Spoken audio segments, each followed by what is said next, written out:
अष्टावक्र जी के नाना उद्दालक थे और वे वेदों के प्रकांड पंडित थे। कहोर उद्दालक के शिष्य थे और अपनी बुद्धिमत्ता से उन्होंने अपने गुरु का हृदय जीत लिया था। ऋषि उद्दालक ने कहोर की बुद्धिमत्ता को देख के अपनी कन्या सुजाता का विवाह कहोर से कर दिया। विवाह के पश्चात नवदंपति अपने आश्रम के लिए एक निर्जन जंगल का चयन करते हैं, जहां कहोर शिष्यों को विद्याध्ययन कराना प्रारंभ कर देते हैं। अष्टावक्र ऋषि की संपूर्ण जीवन यात्रा से विकलांगों की सार्वभौम समस्याओं के समाधानात्मक सूत्र। महाकाव्य से अष्टावक्र ऋषि की संपूर्ण जीवन यात्रा का एक कथा वर्णन, जहां से विकलांगों की 8 मनोवृत्तियों का विश्लेषण प्रस्तुत है। 8 सर्गों में। अगली बार जब कोई शिकायत करे कि आपने गलती की है, उसे बताएं कि यह एक अच्छी बात हो सकती है, क्योंकि अपूर्णता के बिना न तो तुम और न ही मैं अस्तित्व में रहेंगे। Stephen Hawking.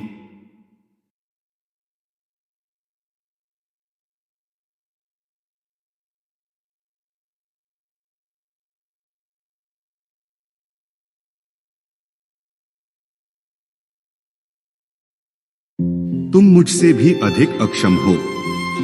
आपकी प्रत्येक विकलांगता के बावजूद आप अपनी चुनौतियों से पार पाने के लिए पर्याप्त से अधिक क्षमताओं से संपन्न हैं। जब मैं बिना हाथ पांव के खुश रह सकता हूं तो आप क्यों नहीं? निक वुजेसिक।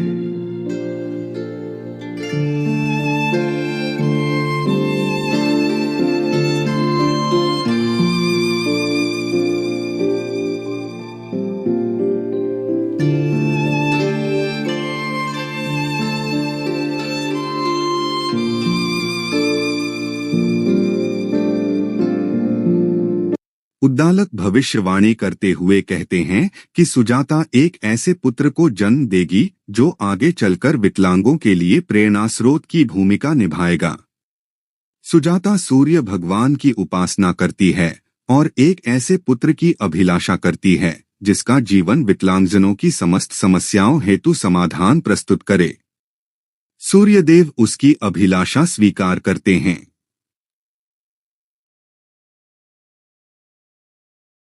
एक दिन कहोर आगामी दिन शिष्यों को पढ़ाने के लिए अपने ज्ञान की प्रवीणता हेतु देर रात्रि तक वेदों का उच्चारण करते हैं। श्रांति और 4 दोषों के कारण कहोर वेद उच्चारण करते समय 8 प्रकार की अशुद्धियां करना प्रारंभ करते हैं। सुजाता का गर्भस्थ शिशु यह जानकर कि ऋषि प्रत्येक मंत्र के उच्चारण में 8 प्रकार की अशुद्धियां कर रहे हैं, शुद्ध होकर अपने पिता से मंत्रों का शुद्ध अभ्यास करने और अध्यापन न करने को कहता है। शिशु प्रत्युत्तर देते हुए पिता से रूढ़ियों का पुरातन शव फेंकने को कहता है और उनसे पुनः एक बार और उद्दालक से वेदों का अध्ययन करने की विनती करता है। कुपित कहोर शिशु को 8 वक्र टेढ़े अंगों के साथ उत्पन्न होने का शाप दे देते हैं, किंतु तुरंत इसके पश्चात कहोर को पश्चाताप का अनुभव होता है। परंतु शिशु अष्टावक्र शाप को सहर्ष स्वीकार करते हुए अपने पिता से इस संबंध में पश्चाताप न करने का अनुरोध करता है।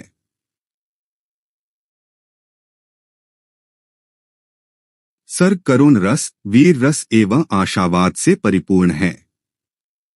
भगवान पर अगाध विश्वास एवं संकल्पयुक्त कार्य किसी समस्या से मुक्ति प्राप्त करने के सर्वोत्तम उपाय हैं और अष्टावक्र दृढ़निश्चयी हैं कि वे अपने संकट से मुक्ति पाकर ही रहेंगे। अष्टावक्र कहोर से उनके पश्चाताप के संबंध में बताते हुए कहते हैं कि वे एक विकलांग का जीवन व्यतीत करने के लिए तत्पर एवं प्रतिबद्ध हैं। वे अपने पिता से भविष्य में किसी को भी शाप न देने का अनुरोध करते हैं।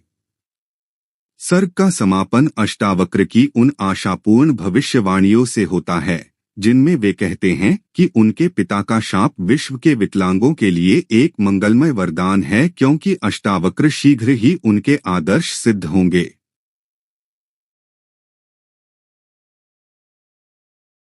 अष्टावक्र का गर्भस्थ शरीर एक कछुए के अंडे की भांति हो जाता है। ऋषि कहोड़ शिशु को दिए अपने शाप पर पश्चाताप अनुभव करने लगते हैं। ऋषि का पाप जंगल में अकाल के रूप में प्रत्यक्ष दृष्टिगोचर होता है और कहोड़ के समस्त शिष्य आश्रम छोड़कर चले जाते हैं। जंगल में पशु और पक्षी भूख प्यास से मरने लगते हैं।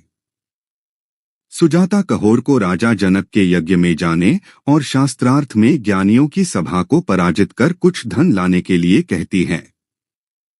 इच्छा न होते हुए भी कहोड़ मिथिला जाते हैं, किंतु वरुण का पुत्र बंदी उन्हें शास्त्रार्थ में हरा देता है और उन्हें वरुण पाश में बांधकर समुद्र के जल में डुबो देता है।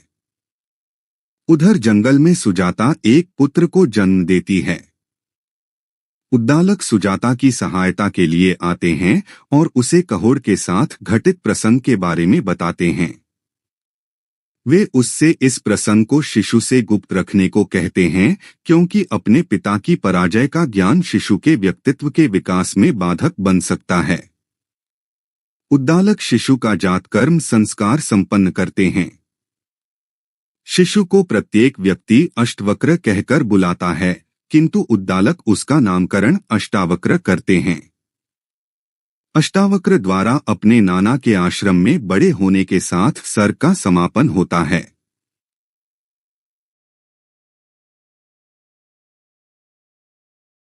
अष्टावक्र विकलांग उत्पन्न हुए हैं और उसी समय उद्दालक के यहाँ श्वेतकेतु नामक पुत्र का जन्म होता है। दोनों मामा और भांजे एक साथ उद्दालक के आश्रम में बड़े होते हैं। अष्टावक्र के 10वें जन्मदिवस के अवसर पर उद्दालक एक समारोह का आयोजन करते हैं। उद्दालक अष्टावक्र को अपनी गोद में बिठाकर उनका आलिंगन करने लगते हैं। यह देखकर श्वेतकेतु ईर्ष्याग्रस्त हो जाते हैं। तत्पश्चात श्वेतकेतु अष्टावक्र की विकलांगता का उपहास उड़ाते हुए उनका अपमान करता है। अष्टावक्र अपने पिता के बिना उद्दालक के आश्रम में न लौटने का दृढ़ निश्चय करते हैं। अष्टावक्र का संकल्प विश्व के समक्ष प्रदर्शित करेगा कि विकलांग किसी भी वस्तु को जिसका वे स्वप्न देखते हैं प्राप्त करने में समर्थ हैं।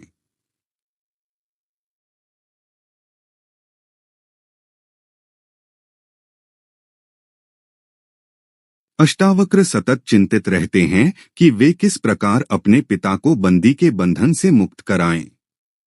वे प्रतीति करते हैं कि कहोड़ के गलत होने के पश्चात भी कहोड़ की अशुद्धियों को प्रकट कर उनका प्रतिरोध करने का उनका अधिकार नहीं था।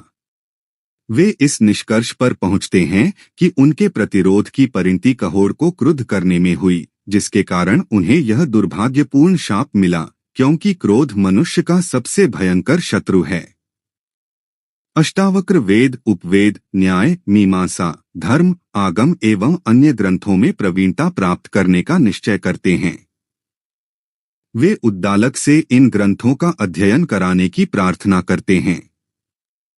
अत्यंत ही अल्प समय में अष्टावक्र अपने एकश्रुत विलक्षण गुण की सहायता से उद्दालक द्वारा शिक्षित प्रत्येक ग्रंथ में पांडित्य प्राप्त कर लेते हैं। अष्टावक्र यह निश्चय करते हुए कि पिता की मुक्ति ही उनकी सच्ची गुरुदक्षिणा होगी, उद्दालक को प्रणाम करते हैं। उद्दालक उन्हें विजयी होने का आशीर्वाद प्रदान करते हैं। माता सुजाता भी उन्हें अपना आशीष देती है। अष्टावक्र अपने मामा श्वेतकेतु के सहित मिथिला की उद्देश्यपूर्ण यात्रा के लिए निकल पड़ते हैं।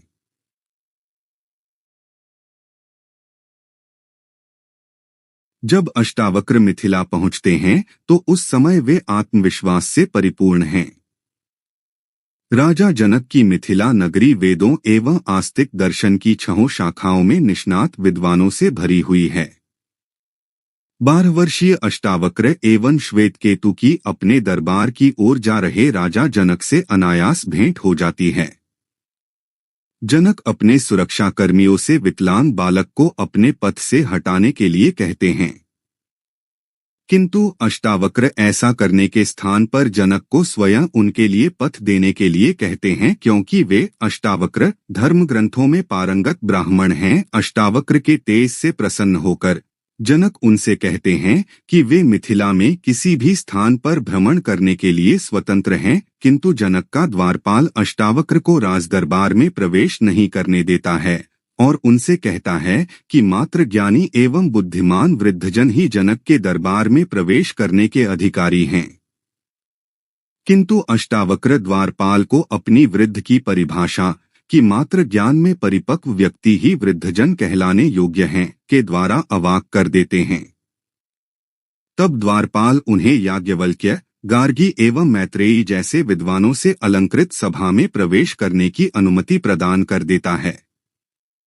अष्टावक्र बंदी को शास्त्रार्थ करने के लिए खुली चुनौती देते हैं, किंतु जनक अष्टावक्र से पहले उन्हें विवाद में संतुष्ट करने को कहते हैं और उनके समक्ष 6 गूढ़ प्रश्न प्रस्तुत करते हैं, जिनका अष्टावक्र संतोषजनक रूप से समाधान करते हैं। तत्पश्चात जनक उन्हें बंदी से शास्त्रार्थ करने को कहते हैं। बंदी मन ही मन समझ जाता है कि वह अष्टावक्र से हार जाएगा, परंतु उनसे विवाद करने का निश्चय करता है।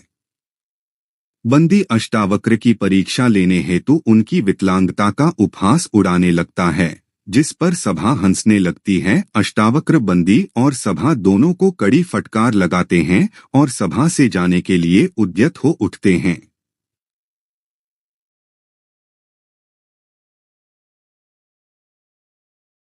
बंदी एवं अष्टावक्र एक एक करके 1 से 12 की संख्या पर पद्य रचना आरंभ करते हैं। बंदी 13 संख्या के लिए पद्य का मात्र प्रथमार्ध रच पाता है, किंतु शेष आधा भाग रचने में असफल रहता है। तब अष्टावक्र पूरे पद्य की तुरंत रचना कर देते हैं और इस प्रकार बंदी को पराजित कर देते हैं। सभा उनकी जय जयकार करने लगती है और जनक उन्हें अपने गुरु के रूप में स्वीकार करते हैं। बंदी कहता है कि वह वरुण का पुत्र है और उसने अपने पिता के 12 वर्ष से चल रहे वरुण यज्ञ में सहायता के लिए कहोड़ को अनेक अन्य ब्राह्मणों के सहित जल में डुबोकर वरुण लोक भेज दिया था।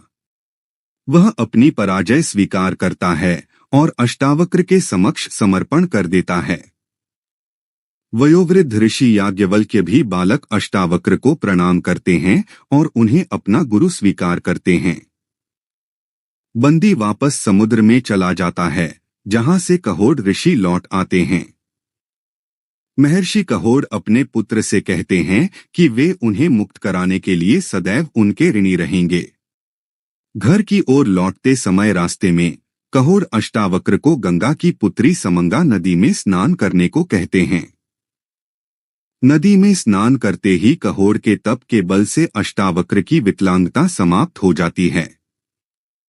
सुजाता अपने पति एवं सकलांग पुत्र को देखकर हर्ष से फूली नहीं समाती।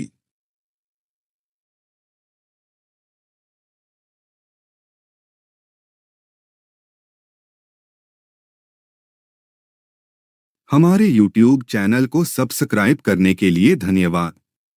आपका समर्थन हमारे लिए महत्वपूर्ण है। हमें खुशी हो रही है कि आप हमारे चैनल को चुना है और हमें सपोर्ट कर रहे हैं। ऐसे ही वीडियोज बनाने की प्रेरणा हमें मिलती रहेंगी। धन्यवाद।